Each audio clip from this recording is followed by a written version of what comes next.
Olá. Então sejam todos muito bem-vindos, estejam aonde estiverem, nós estamos aqui, penso que com pelo menos três fusos horários diferentes, em 3 continentes diferentes, mas são todos muito bem-vindos, que Deus vos abençoe. E vamos então dar início à nossa palestra número 7 sobre o grande conflito, em que temos estado a ver no livro do próprio nome, o grande conflito, o desenrolar das cenas que nós encontramos em Daniel capítulo 11. Daí que, antes mesmo de iniciarmos o nosso estudo, vamos curvar-nos perante Deus para uma oração. Querido Deus, eterno Pai que está nos céus, aqui estamos, Senhor.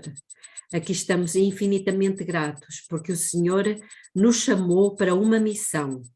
Missão essa que nós queremos cumprir, com toda a alegria, com todo o prazer. Essa missão é irmos por todo o mundo, levar a mensagem, levar o Evangelho para que muitas pessoas se preparem, se arrependam dos seus pecados, se juntem a nós e todos juntos esperemos a breve e gloriosa vinda de Jesus. Estamos cansados de estar aqui, por isso o Senhor não tarda a voltar. Pedimos estas graças humildemente, em nome de Jesus. Amém. Amém. Muito bem, então, nós tínhamos ficado na página 297 desta edição do Grande Conflito, que penso que todos têm nas vossas mãos já, certo? Muito bem, tínhamos ficado no final da página 297, ou seja, no final do capítulo 20.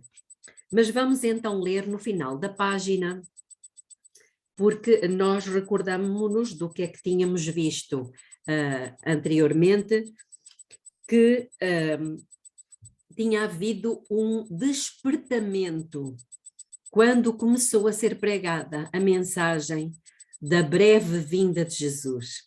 E então isto causou uma grande revolução em todas as igrejas que existiam na altura, e já eram bastantes, uma revolução muito grande, e muitos ficaram assustados, outros ficaram felizes, os outros ficaram curiosos, mas houve realmente um movimento muito grande. Não é por acaso que este capítulo tem por título um grande movimento mundial, ou, noutras traduções, um grande despertamento religioso. E eu quero chamar a atenção para os irmãos para esta expressão, um grande despertamento religioso. Portanto, isto aconteceu precisamente nos anos que antecederam 1843 e 44, mas curiosamente nós hoje também vivemos numa época em que já estamos a começar a ver um despertamento religioso também. Ou seja, há aqui um paralelo entre a época de 1844, quando se iniciou o julgamento aos mortos, e estamos a começar a ver os mesmos sinais neste fim de tempo, quando está prestes a iniciar-se o julgamento aos vivos. E, portanto, antes que isso aconteça, precisa haver um acordar de uma letargia que tem vindo há vários anos a acontecer. Mas então vamos ler no final da página e diz-nos o seguinte: lembram-se que até crianças, Deus tinha-se servido de crianças para pregar o Evangelho, e aqui diz que pecadores, estou no parágrafo 38, pecadores chorando perguntavam: o que é que eu devo fazer para me salvar? Aqueles cuja vida tinha sido assinalada pela desonestidade estavam ansiosos por fazer a devida restituição. Então não basta nos arrependermos. Precisamos de converter-nos, ou seja, naquilo em que nos for possível, restaurar aquilo que nós estragamos. Todos os que encontravam a paz em Cristo anelavam ver outros participarem desta bênção. Então eles não queriam a mensagem só para si mesmos, Eles também nascia no coração deles, em todos eles que recebiam esta mensagem, o desejo de que outros participassem das mesmas bênçãos. Irmãos, isto é sinónimo de verdadeira conversão. Então, nós hoje não vamos querer as bênçãos da salvação só para nós. Nós ansiaremos e faremos tudo para que essas bênçãos sejam partilhadas por outras pessoas. Todos os que encontravam a paz, como eu disse, em Cristo anelavam ver outros participarem desta bênção. O coração dos pais convertia-se aos filhos e o dos filhos aos pais. Infelizmente, ainda não estamos a ver isto. Esta é uma profecia de Malaquias, capítulo 4, versículo 6. Mas ela vai acontecer novamente. Hoje o que nós vemos é os pais a pensar de uma forma, os filhos a pensar de outra completamente diferente, a acharem que os pais estão antiquados, estão ultrapassados, a não terem nenhum prazer em conversar com os seus pais acerca de assuntos espirituais. Porquê? Porque os pensamentos vão em direções opostas. Mas isto vai acontecer novamente. Varreram-se as barreiras do orgulho e reserva. Fizeram-se confissões sinceras. Eu acho isto muito interessante, irmãos. Fizeram-se confissões sinceras. Então, não pode haver o verdadeiro despertamento religioso sem o quê? Sem isto, sem confissões. Arrependei-vos e convertei-vos. E então, isto aconteceu no passado. Pessoas que começaram a confessar os seus pecados uns aos outros. E isto era frequente, coisa que não estamos ainda a ver acontecer hoje. E os membros da família trabalhavam pela salvação dos mais queridos e dos que mais perto se achavam. Frequentemente se ouvia a voz de fervorosa intercessão. Isto deve ter sido uma experiência espetacular. Frequentemente se ouvia a voz de fervorosa intercessão. Por toda a parte havia almas em profunda angústia, lutando com Deus. Muitos, olhem o que acontecia, irmãos, muitos passavam em oração, quanto tempo? 10 minutos, 20, meia hora, a noite toda. A noite toda.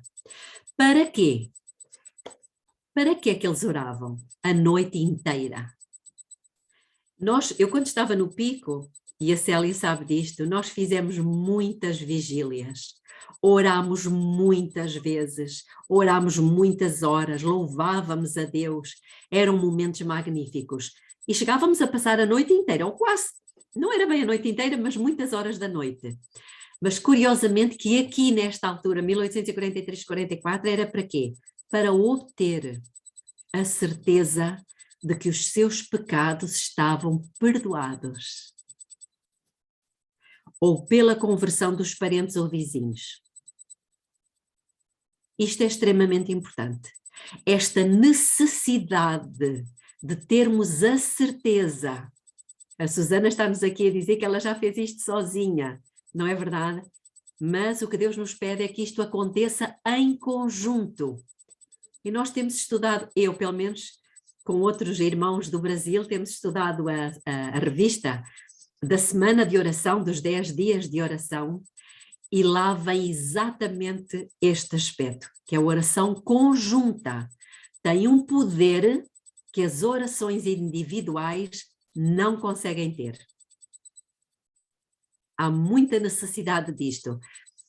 Querem que eu vos leia novamente esse excertozinho da Semana de Oração?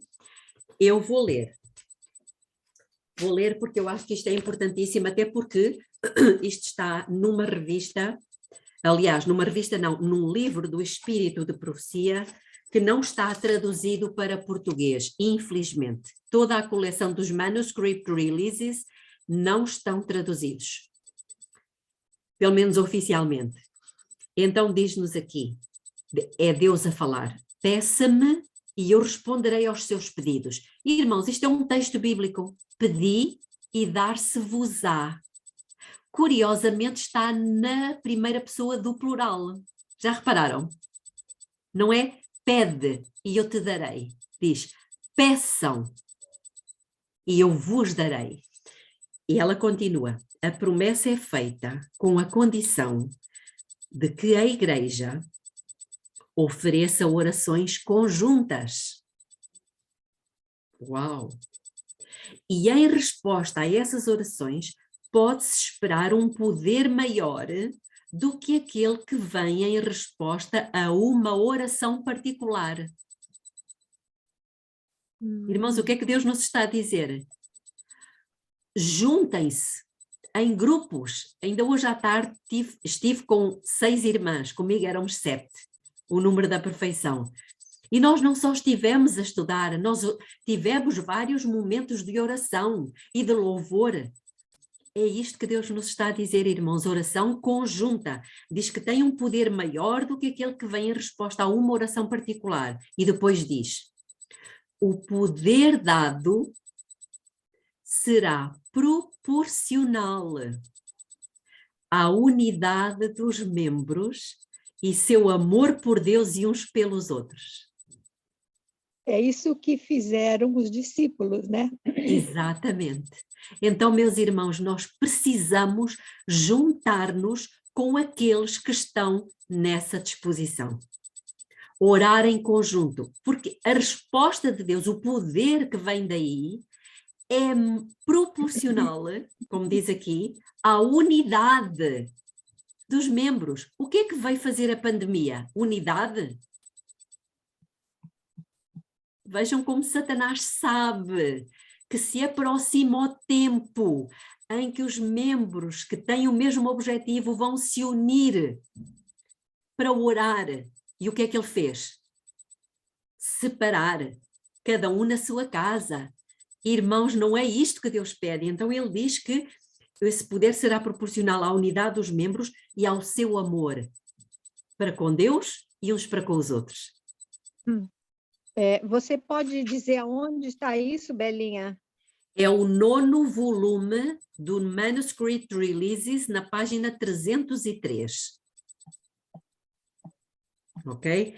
Então, o que é que acontecia nesta altura de 1843-44? Era exatamente isso. Os irmãos se uniam para orar, para fazer confissões, para clamar a Deus pelos seus familiares e amigos, para, enfim. E depois continua no parágrafo, 2 parágrafos à frente, o parágrafo 40, diz o seguinte, a proclamação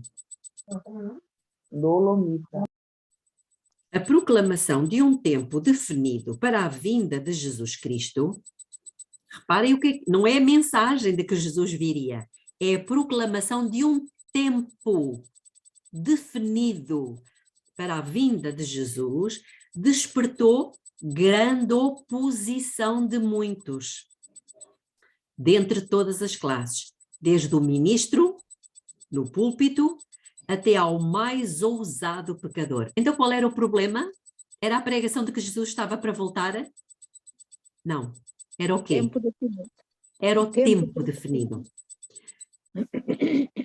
Isto faz-nos lembrar qualquer coisa, não faz? Pois faz.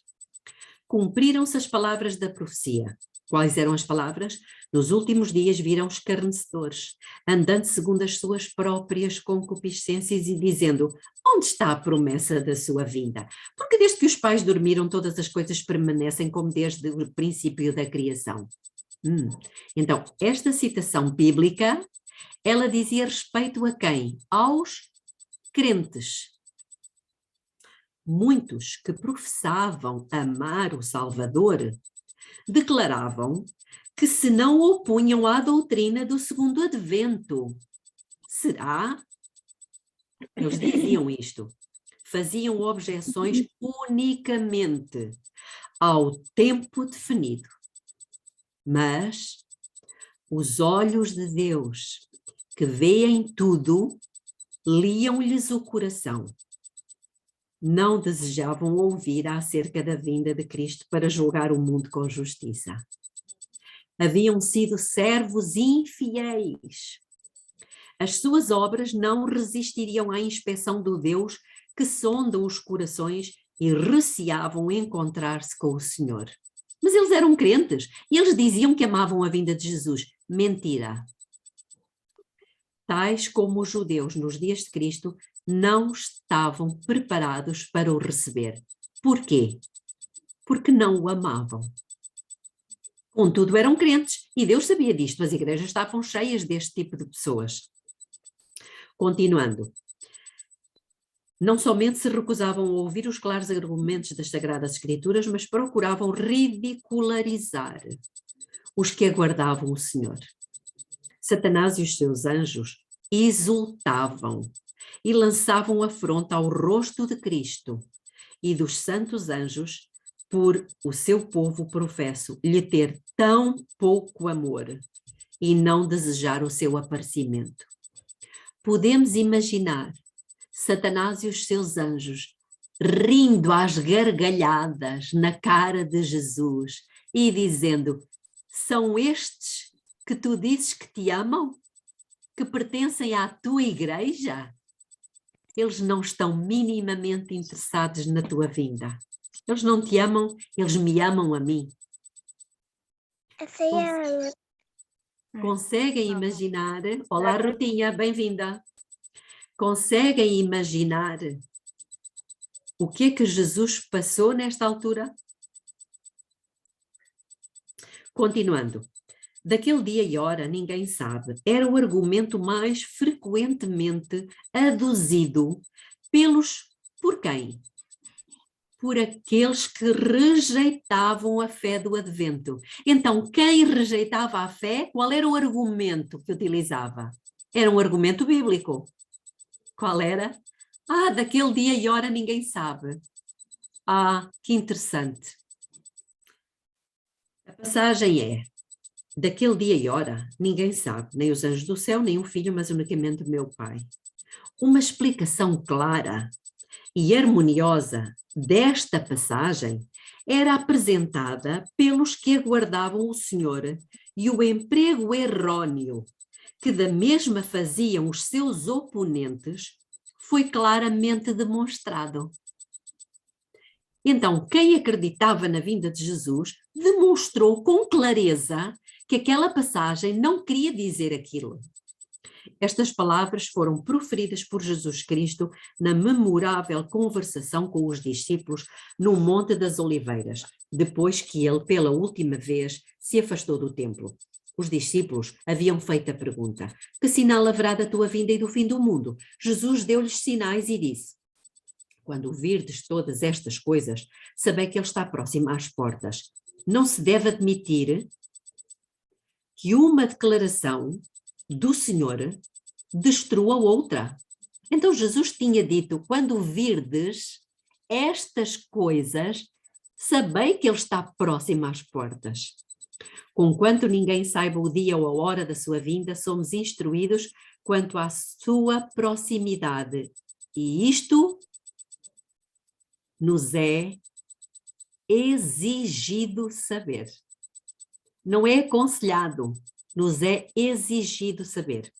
Demais, é-nos ensinado que desatender à advertência ou recusar saber a proximidade do advento do Salvador ser-nos-á tão fatal como foi aos que viveram nos dias de Noé o não saber quando viria o dilúvio. Será que eles sabiam o dia, a hora do dilúvio? Não. Não sabiam o dia nem a hora, mas eles sabiam que era naquela geração, sabiam que era naquela época.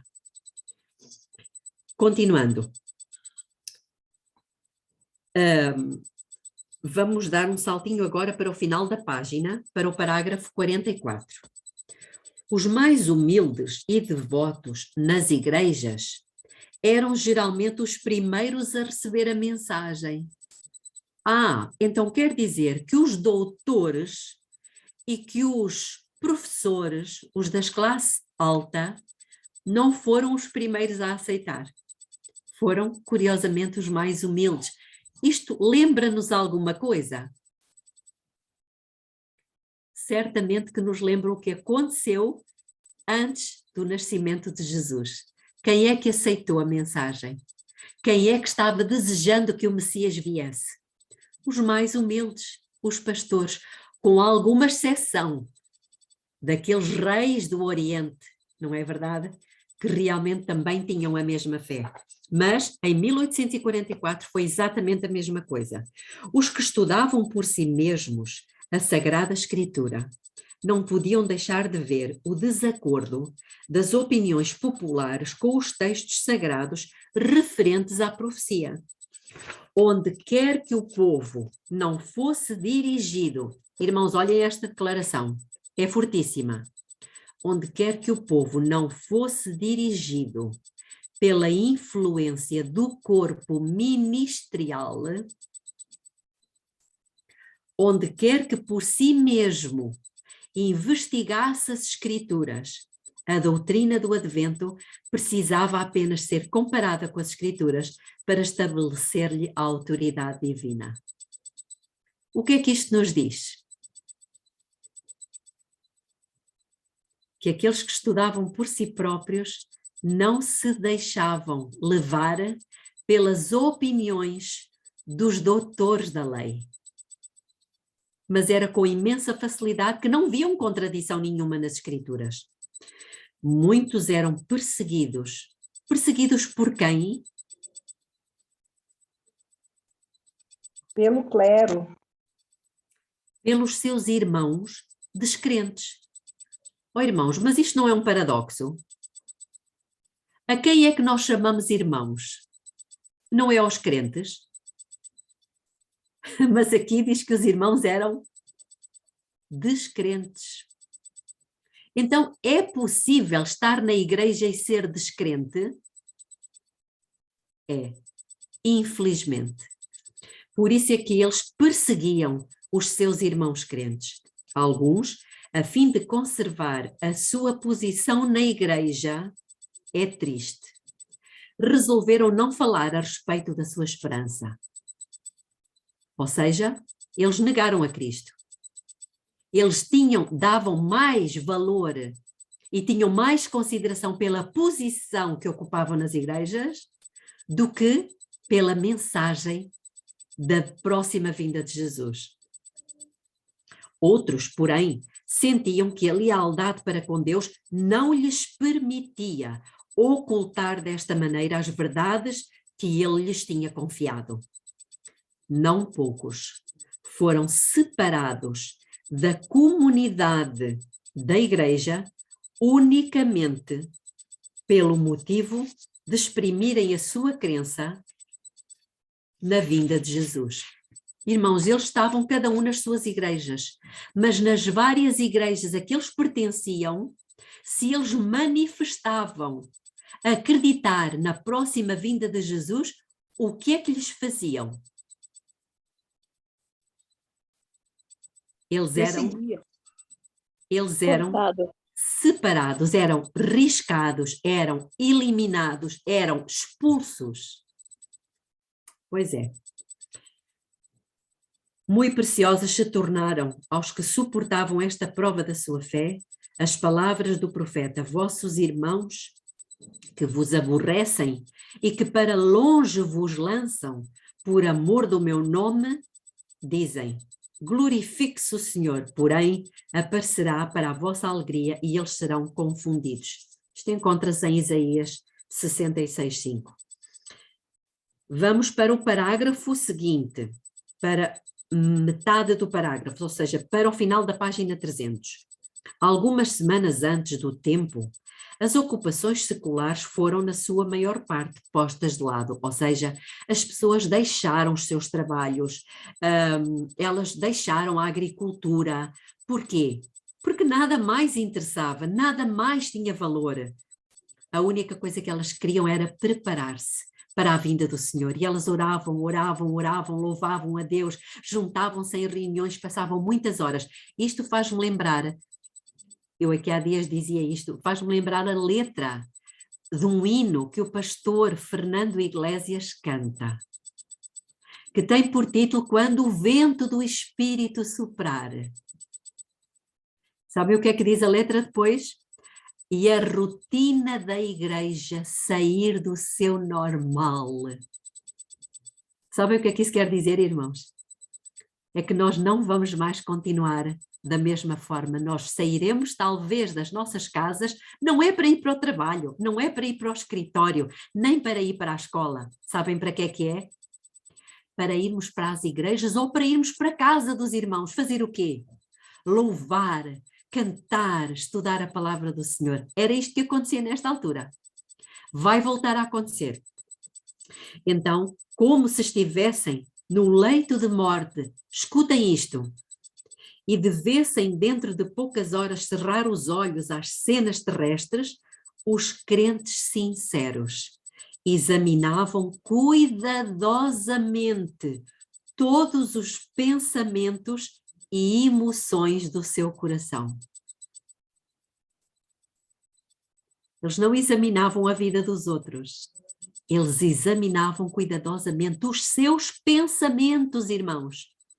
Eles punham-se a fazer um exame detalhado dos pensamentos que só eles conheciam, eles e Deus, e também do seu coração.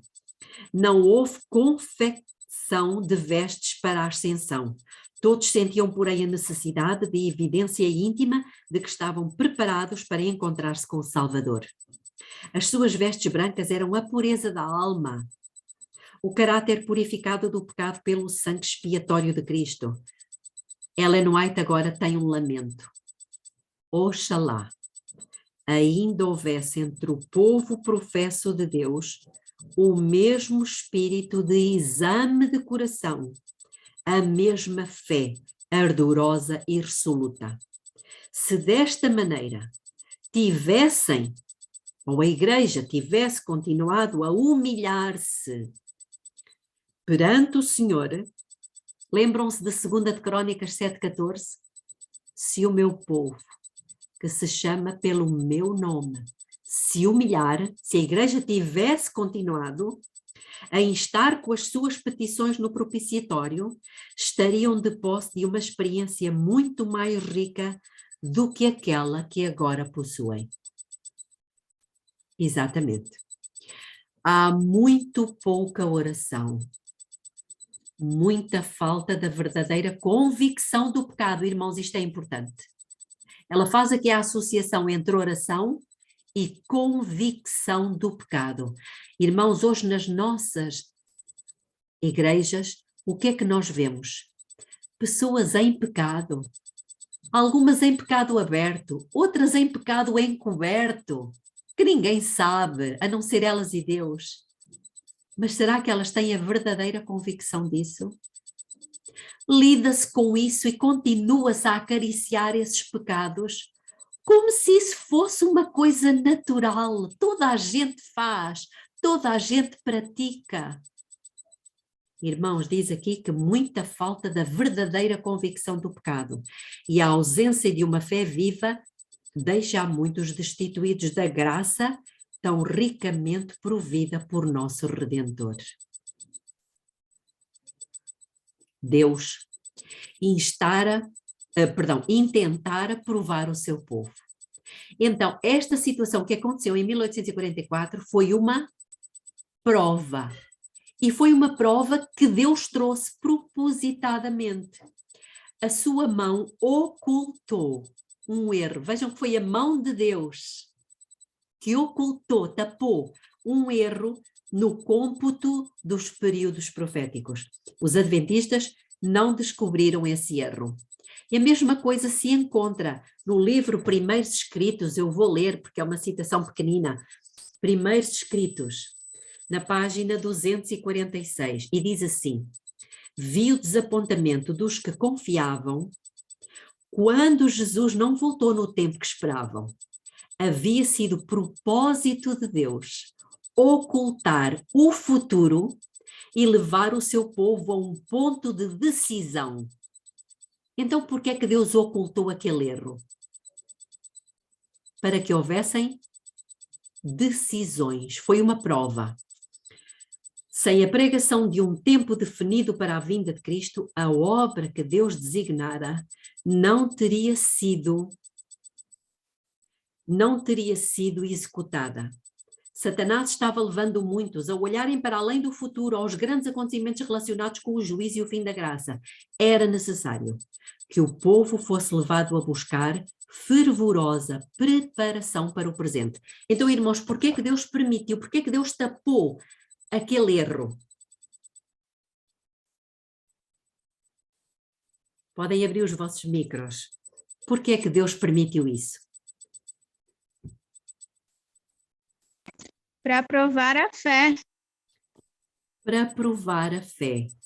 Para se saber se aquelas multidões de crentes que diziam amar a Jesus e desejar a sua vinda, se realmente era verdade. Passemos para o parágrafo a seguir, do grande conflito. Passou-se o tempo. A expectação de Jesus Cristo não apareceu para o libertamento do seu povo. Os que com fé e amor sinceros haviam esperado o Salvador experimentaram amargo desapontamento. Lembram-se onde é que isto está escrito? Isto encontra-se em Apocalipse. Vamos ler em Apocalipse, porque nós temos aqui uma citação que é muito mais para nós do que propriamente a de Mateus, capítulo 11, capítulo 28. Então vamos a Apocalipse, capítulo 10. O capítulo do grande conflito é o capítulo 20, que estamos a ler já no final. Então, Apocalipse, capítulo 10, diz-nos no versículo 10: Tomei o livrinho da mão do anjo e o comi. E na minha boca era doce como mel, mas depois que o comi, o meu ventre ficou amargo. Não fechem o Apocalipse. Isto teve preciso cumprimento em 1844, quando do desapontamento. Qual era o livrinho de que fala aqui Apocalipse? Era todo o livro de Daniel? Não. Era a pequenina parte do livro de Daniel que dizia respeito a quê? Ao juízo. Ao início do juízo. Ou seja, ao momento em que Jesus deixa o lugar santo. Lembram-se que já lemos essa citação detalhada nos primeiros escritos, em que o Pai primeiro deixou o lugar santo, entrou no lugar santíssimo e depois foi Jesus. Esta passagem refere-se a esse período, ou seja, quando Jesus entrou no lugar santíssimo, o que é que aconteceu na terra? As pessoas entenderam aquela passagem de Daniel do capítulo 7, do versículo 9 ao versículo 13, que diz que alguém, como filho do homem, vinha nas nuvens do céu. E diz que foi levado aonde? À terra? Não, ao ancião de dias. E foi essa parte que o Pai tapou. O Pai tapou essa parte. Então, eles quando comeram essa parte do livrinho, ou seja, quando eles compreenderam que Jesus estava voltando, para eles aquilo foi doce como mel. Mas quando perceberam que ele não voltou, foi amargo, tremendamente amargo. Mas o capítulo 10 do Apocalipse não termina no versículo 10. Termina no versículo 11. E o que é que diz o versículo 11? Então me disseram, olhem aqui, irmãos, esta é para nós. Importa que profetizes outra vez a muitos povos, nações e línguas e reis. Irmãos, esta ordem é para nós. O nosso chamado não é tanto de Mateus 28, ide por todo o mundo, ensinai o Evangelho, batizando, em nome do Pai, do Filho e do Espírito Santo. Não é tanto esse versículo, mas é este. Importa que profetizes outra vez a muitos povos, nações, línguas e reis. O que é que Deus nos está a dizer? Depois do grande desapontamento, o que é que a igreja teria que fazer? Aquilo que alguns fizeram. Voltar para o estudo das Escrituras, particularmente das profecias, e preparar-se para dar a mensagem a povos, multidões, nações e línguas. Ou seja, começarem a trabalhar toda a última profecia que Deus nos deixou ficar. Qual é essa última profecia? Os adventistas do sétimo dia foram, em sentido especial, chamados para quê? Para quê, irmãos? Para ser luz. Para ser luz. Eu vou ler-vos aqui no 9º volume de Testemunhos para a Igreja, meus queridos irmãos. Na página 19, diz o seguinte: em sentido especial, os adventistas do sétimo dia foram postos no mundo como vigias e portadores de luz. A eles foi confiada a última mensagem de advertência a um mundo a perecer. Sobre eles incidiu a maravilhosa luz da palavra de Deus. Foram incumbidos. Podem pôr o vosso nome aí. Rutinha, Nelinho, Cleonice, Yaponira, Selma, Célia, Belinha.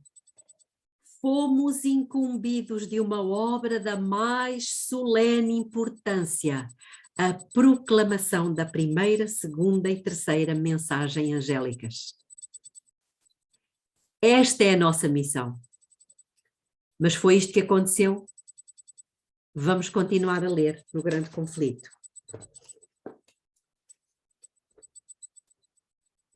Peço desculpa, Belinha. Qual é o capítulo em que nós estamos? Estamos no capítulo 20. Ok. Estamos Pronto, no é que eu final. perdi-me, portanto, estamos no grande despertamento religioso, não é? Exatamente, estamos nos últimos 2 parágrafos. Nos últimos 2 parágrafos. Então, todavia, os propósitos de Deus cumpriram-se. Estava ele a provar o coração dos que professavam estar à espera do seu aparecimento. Muitos havia, entre eles, que não tinham sido constrangidos por motivos mais elevados do que o medo. Irmãos, nós hoje estamos a viver uma situação de medo, não é verdade?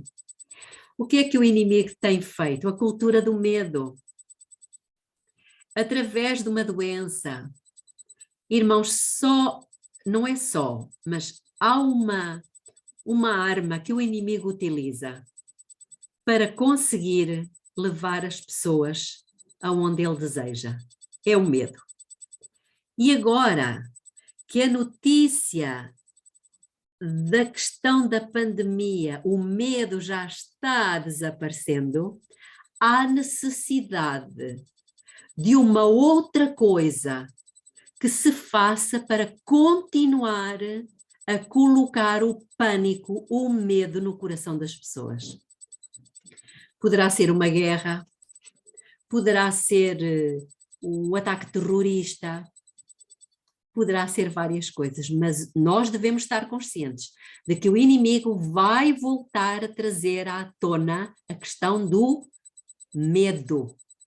Irmãos, não nos foquemos daqui para a frente, seja no que for. Não tenhamos medo. Qual deve ser o nosso foco?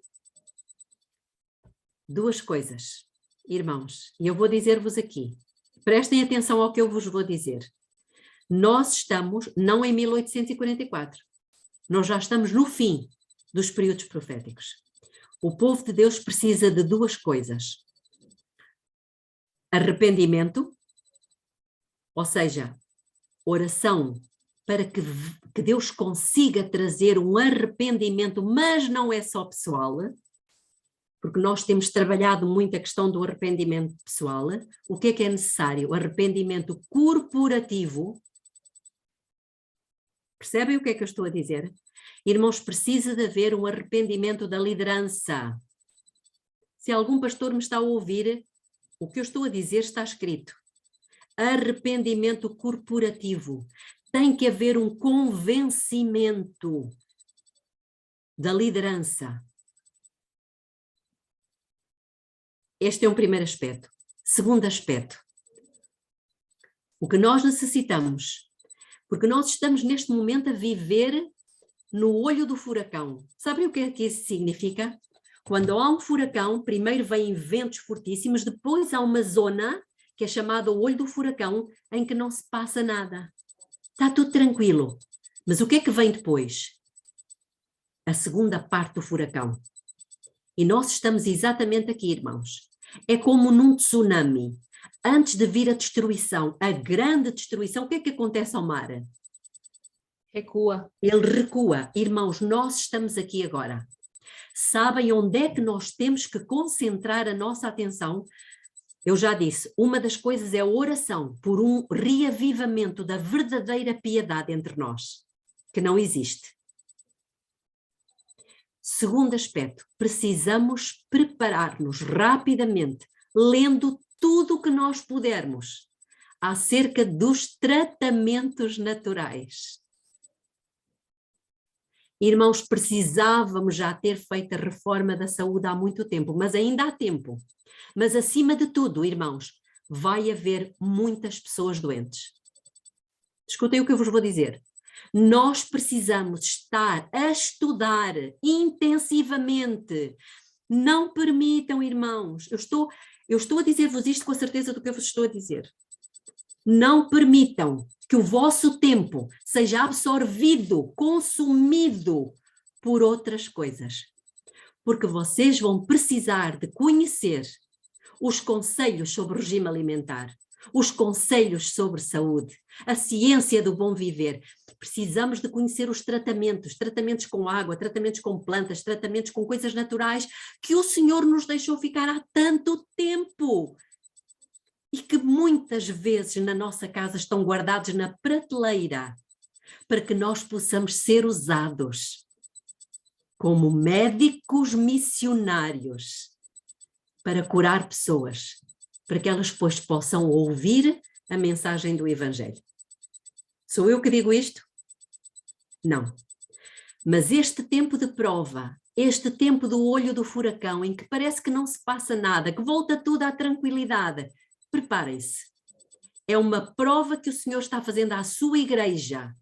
O que é que nós estamos fazendo com este tempo que o Senhor nos permitiu ter ao levantar os lockdowns? O que é que estamos fazendo? Estamos enchendo as nossas vasilhas com o azeite? Ou estamos nos contentando apenas com o azeite da lâmpada? As virgens prudentes não tinham só o azeite nas lâmpadas. Vai vir um tempo de grandes trevas e nós precisamos ter uma reserva nas vasilhas. Precisamos estar cheios do Espírito Santo.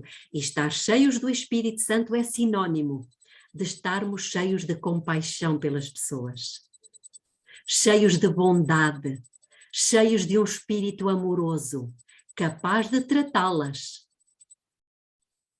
Porque 1000 vão cair ao nosso lado e 10.000 vão cair à nossa direita. Nós não seremos atingidos. Para quê? Para curar os outros, para ajudar os outros, para sermos condutos de luz e de cura e de bênção para os outros, porque estamos cansados de ser egoístas, porque estamos cansados de viver uma vida espiritual medíocre, em que só estamos a pensar em nós, ou não? Só queremos aprender. Para quê? Se não for para ajudar os outros, se não for para sermos bênçãos aos outros irmãos, então vai ser uma maldição o conhecimento que nós temos. Irmãos, chegou a hora da igreja sair do seu canto confortável. E vou ler-vos outra citação do Espírito de Profecia, não é minha. E ela encontra-se em Parábolas de Jesus. Não, perdão. Na meditação matinal, e recebereis poder. Recebereis poder, não é isso que nós estamos a desejar e a orar por? Pois é, mas antes de recebermos o poder do Espírito Santo, o que é que a Bíblia diz? Arrependei-vos. Arrependei-vos de ter desvivido uma vida egoística, só pensando em vocês, no vosso prazer, no vosso bem-estar. Convertam-se, mudem de atitude, comecem a trabalhar pelos outros. Comecem a pensar nos interesses dos outros, na saúde dos outros, para que sejam apagados os vossos pecados. E venham assim os tempos de refrigério, ou seja, a chuva serôdia. Estamos a orar pela chuva serôdia, é bom, mas ela não vai cair sobre aqueles que não tiverem os seus pecados apagados. Quais pecados? O pecado do egoísmo, da vaidade, só falamos daquilo que nós fazemos, dos nossos planos, das nossas reuniões. Irmãos, nós não fomos chamados por Deus para isso. Então aqui diz-nos assim, do dia 2 de fevereiro, e recebereis poder. Diz aqui, eu vou ler um pouquinho.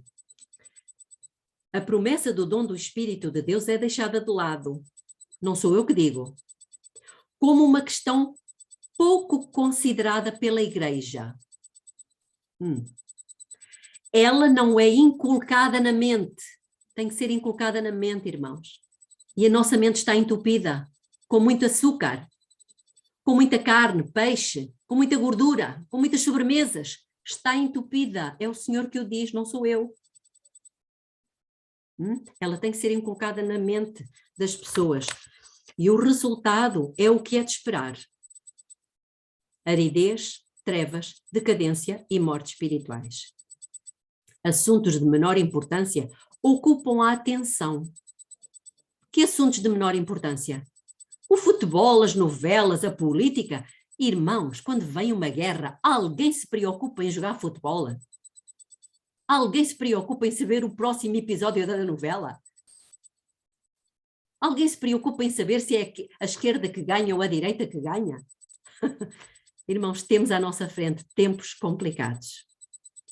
Então diz-nos aqui que assuntos de menor importância ocupam a atenção e o poder divino que é necessário ao desenvolvimento e prosperidade da Igreja e que, se fosse possuído, traria após si todas as outras bênçãos, esse falta. O poder divino, esse falta, embora nos seja oferecida em infinita plenitude. Agora reparem onde eu quero chegar. Enquanto a Igreja se contentar com pequenas coisas, estará inapta a receber as grandes coisas de Deus.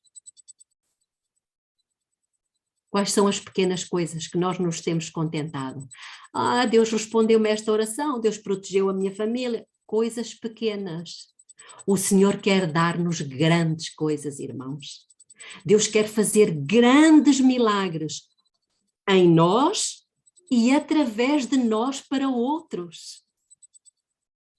Mas enquanto a Igreja se contentar com pequenas coisas, ela estará inapta para receber as grandes coisas de Deus. Vamos concluir, estamos em cima da hora, voltemos ao grande conflito. A profissão de fé, vou ler um pouquinho antes. Muitos havia entre eles que não tinham sido constrangidos por motivos mais elevados do que o medo. A profissão de fé não lhes transformara o coração, nem a vida. Não se realizando o acontecimento esperado, que era a vinda de Jesus, declararam essas pessoas que não se achavam decepcionadas. Nunca tinham crido que Jesus viria. Contavam-se entre os primeiros a ridicularizar a tristeza dos verdadeiros crentes. Mas Jesus e toda a hoste celestial olhavam com amor e simpatia para os provados e fiéis, embora decepcionados.